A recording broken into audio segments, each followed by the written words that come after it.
Welcome back. It is now time for our weekly political segment, Texas Face Off. Joining me this morning is Royce Brooks, who is the executive director of Annie's List, and Matt Makoviak, our chairman of the Travis County Republican Party. Good morning to you both. Morning. Good morning. So first things first, this morning the governor tweeted out some news for plumbers. I'm just going to say some news because he didn't exactly say he was going to extend the State Board of Plumbing Examiners, but he tweeted out that he has the authority to, and that we wouldn't need a special session. Matt, this didn't get done during the regular session. We had a Republican lawmaker who could have done it, Chris Patty, but it didn't move forward. Tell us why.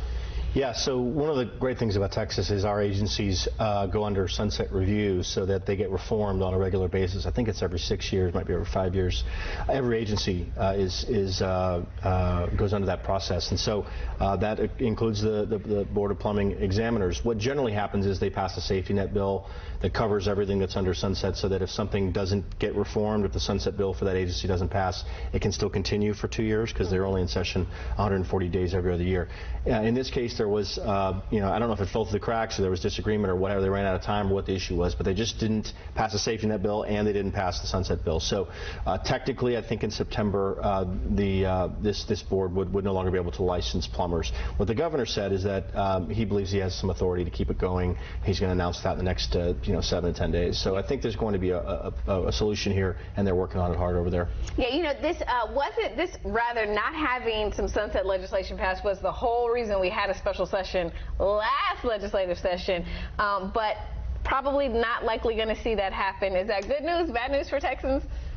I think that it is fine news for Texans if we don't have a special to address the sunset and the governor is able to do it another way. I think that there is plenty of work that didn't get done during the last session. If we were to have a special, I'd love to see it be around something like being able to provide health care for every Texan, right? Some of these larger issues. So.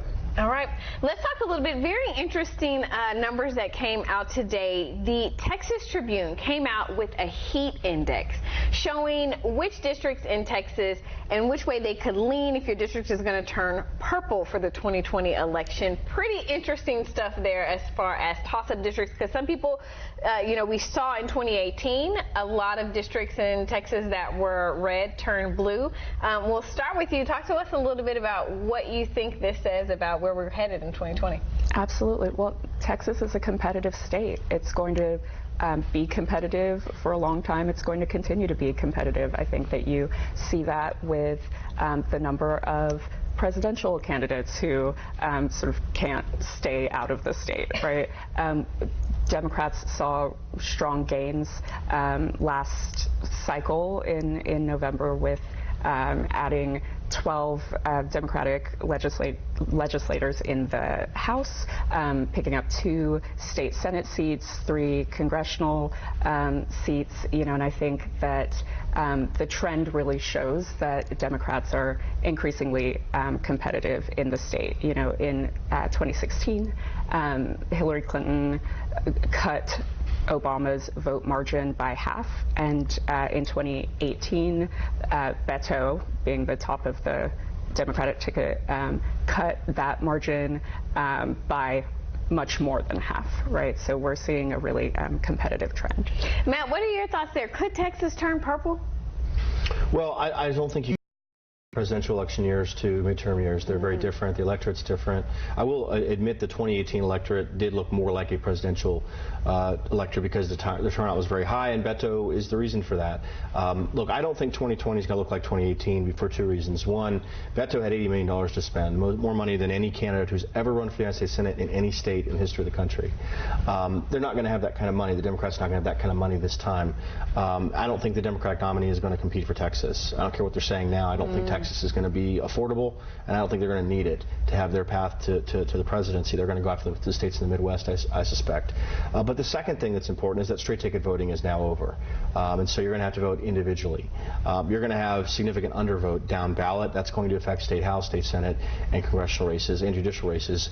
And I imagine in urban areas it'll help Republicans, and rural areas will help Democrats, and suburbs will be something of a split. I'll agree to this. I mean, I think there's 20 or 25 state House seats that are going to be competitive. I think there's only one state Senate seat that will be competitive next November, and you may have 6 or even 8 congressional seats that will be competitive. So there will be a lot of action. I don't think it'll be at the top of the ticket. The presidential and the U.S. Senate race, I think, will not be competitive.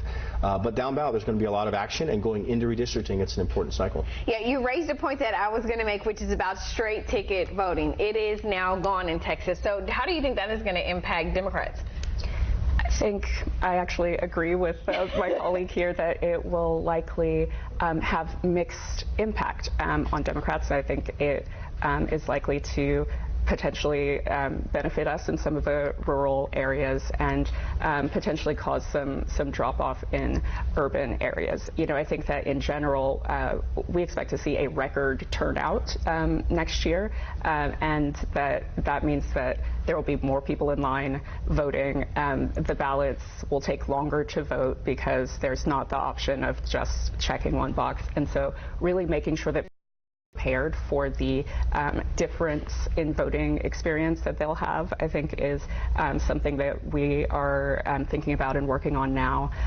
You know, encouraging people who are eligible to vote by mail, for example, so they can sort of get out of line and make sure that people, you know, have the opportunity to stay and vote their full ballot. Right. Voter exhaustion. Worried about voter exhaustion at all? Because, you know, we say break the records, but Texas, unfortunately, has low voter turnout anyway, and so every year we can sort of break records because our turnout has been so low. And if it takes longer to vote, do you think people are going to go out there and do it?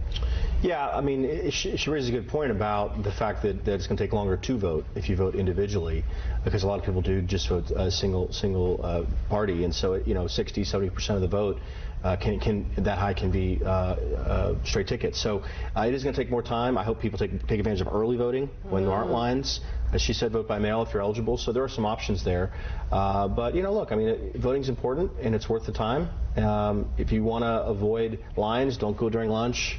Maybe don't go at the end of the day. Go very early in the morning. Go on a weekend. I mean, there are different times you can go. There's a lot of opportunities to vote. Yes, still definitely want to see people vote. And, of course, we'll at KVUE will be pushing to get you guys to go out and vote. All right, we thank you both for being here today. Obviously, Thanks. This interview will be uploaded on KVUE.com right